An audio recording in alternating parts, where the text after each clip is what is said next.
set up some combos that are actually from Ultimate Marvel vs. Capcom 3 and compare them to Marvel Infinite. They're going to be going up against the other characters that you see in the trailer as much as possible, and we're going to make a comparison to see how similar these moves actually are in a side-by-side environment to Ultimate Marvel vs. Capcom 3. Let's take a look.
We do see some characters do have some brand new moves, but a lot of this is very, very, very similar.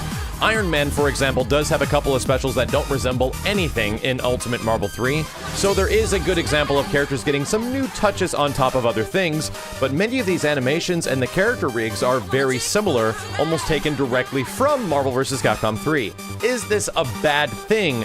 And the answer, in my opinion, is absolutely not. There are other characters like Mega Man X, as well as Captain Marvel, that do have original movesets, but for the most part, I am going to say that this thing could lead to the fact that there is going to be a much bigger roster of characters in Marvel Infinite than we expect, mostly because a lot of the inherent development time doesn't have to go into making completely brand new characters, which is very time exhausting and expensive. If they're doing what we're actually looking at right here, taking movesets from previous characters, then we could actually see many roster members from previous games in Ultimate Marvel 3 actually come back in some way or some shape or form here. They can also even take specific moves and stuff that characters did have in previous titles and maybe twist them and tweak them for brand new characters. I feel that we're going to see a lot of this going forward into Marvel vs. Capcom Infinite, which, like I said, isn't a bad thing because it means they can spend more time on brand new characters that never got translated to the 3D environment that might have been from previous games or never in a Marvel game before.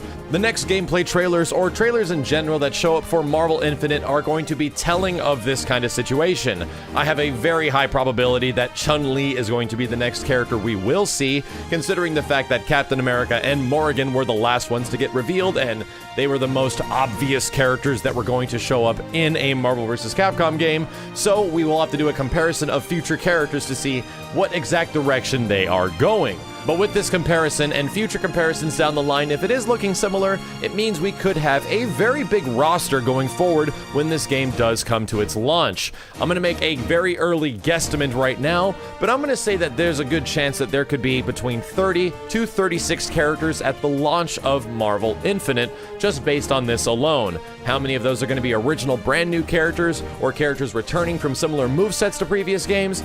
It's impossible to say right now, but there's a decent chance, considering the development of the game and how long it's been in development, that this could be a reality. As always, dudes, what characters do you want to see come back with their movesets from previous games, and what characters would you like to see completely brand new with nothing that you've ever seen before in a previous Marvel vs. Capcom title? As always, guys, thank you a ton for watching.